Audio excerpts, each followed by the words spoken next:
massive worldwide chip shortage. Earnings being cut by up to $2 billion. We don't have these chips, we're in trouble. As time constantly slips into the future, technological advancements progress as well. Nowadays, with all of our gadgets and computers, microchips are an essential part of our lives, even though we hardly ever give it much thought.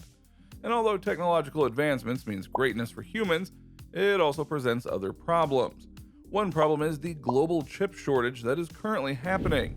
In this video, you'll learn why and how this global chip shortage is occurring. That's your cue to hit that thumbs up button, subscribe, ring the notification bell, and share this video. It may not be surprising for those heavily involved in tech, but with the global technology leaders Apple, AMD, Sony, and Qualcomm all referencing to the chip shortage in recent months, we have a problem. Despite discussions about the shortage, most people still do not know why the shortage is happening. While our strained relationship with China has most definitely played a role, the biggest culprit was COVID-19, coupled with widely inaccurate forecasts tied to the unknown future in the grips of a global pandemic. What was the root cause of the shortage? When COVID-19 first appeared in China, it caused the first wave of supply constraints. Factories shut their doors to comply with government protocols, producing a slowdown in manufacturing. Then, as the pandemic circumvented the globe, the issue went from one of limited sales capacity for chip-dependent industries to one of potentially halted demand. In the early days of the global pandemic, there was an unprecedented demand for laptops, tablets, phone cameras, keyboards, and more. People who had PCs realized they needed better versions, and multi-person households could no longer share devices because everyone was home. This growing demand led to over 21% growth in the PC market for 2020 and the first part of 2021. The increased demand caused a chip crunch, as the surge was not temporary and did not just peak for a short period like during gift-giving seasons like Christmas or Valentine's Day. Because the lockdowns and quarantine protocols lingered, the high demand for machines did as well, as the majority of the population started online or distance education and working remotely from home. The reliance. COVID-19 didn't only drive demand for PCs, it changed our behavior. People stopped going out to eat, going to the movies, and attending concerts and sporting events. This behavioral and cultural shift transferred major wealth from those venues to home entertainment facilitators. The masses were buying smart TVs, streaming services, and gaming consoles. Like PCs, all of these are dependent on chips, and this demand was not expected, much less forecasted, similarly to COVID-19 and the global government's reaction.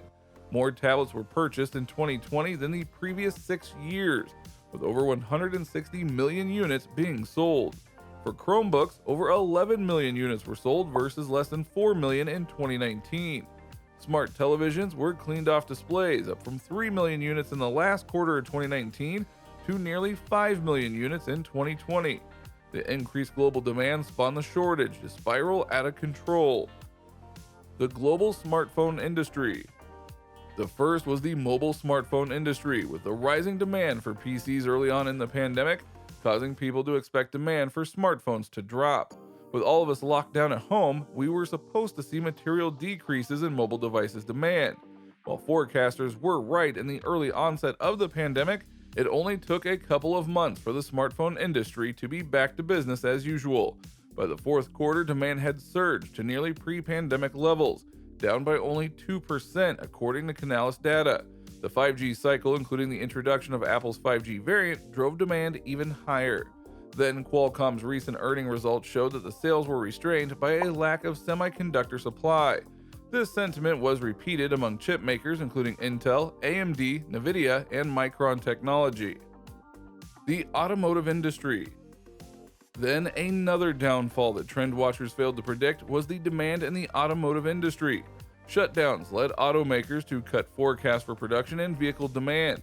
And while the estimates for decreased automotive sales look to be around 15% for 2020, the demand for new vehicles then surged toward the end of the year, leaving many automakers, including GM, Ford, and Honda, short on the chips required to produce their cars. And the demand increases as the 2021 forecast expects growth of demand for new vehicles to jump about 10%. Of course, this influx of demand adds on the stresses of the semiconductor industry, especially since new vehicles can have 50 chips or more. Then include the hybrid models that often require 2 times the number of semiconductors as traditional vehicles, and you get a good idea for the reason of the global chip shortage. So in both cases, smartphone makers and automotive manufacturers cut their semiconductor forecasts. And in a world where access to chips is entirely dependent on manufacturing facilities, those cuts led to a heap of trouble for the supply chain. In case you were unaware, as soon as the smartphone maker or automaker cuts their orders, the foundries move on to the next order. This industry has a queue, which means those who cut orders are left waiting at the back of the line. Methods to rectify the situation. For those who can actually stomach the nausea of keeping up with the Biden administration, you've probably heard that they recently announced a 100-day government review of vulnerabilities in the U.S. supply chain for microchips. In anticipation of the government's action, the Semiconductor Industry Association, which includes AMD, IBM, Intel, NVIDIA, and Qualcomm, offered policy suggestions in an open letter to the Commander-in-Chief. The group urged the administration to include substantial funding for incentives for semiconductor manufacturing, in the form of grants and/or tax credits, and for basic and applied semiconductor research, so that manufacturing chips in the U.S. is economically viable for U.S.-based companies. It has already been known that Asia will control the lion's share of the global microchip manufacturing supply. This prediction worries the U.S. because advanced computer chips not only drive economic and scientific progress, but it also affects military capabilities. As a matter of fact, towards the 2020 year's end, the Department of Defense awarded more than $197 million to strengthen the American microelectronics industrial base and help it create state-of-the-art facilities to design and build at scale.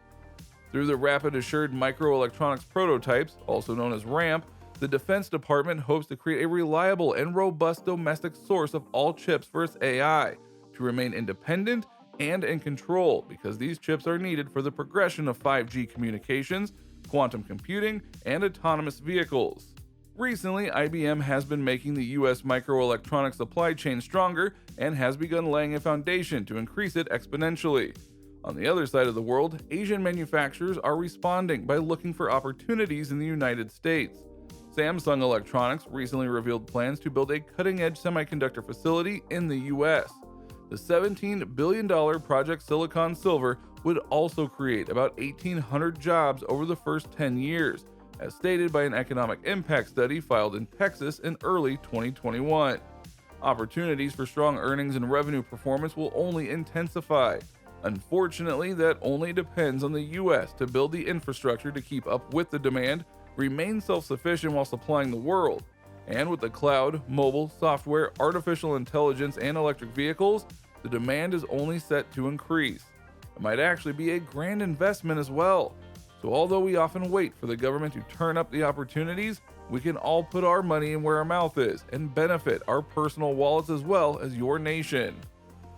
We look forward to hearing what you have to say, so leave your comments down below. Then be sure to hit that thumbs up button, subscribe, ring the notification bell, and share this video.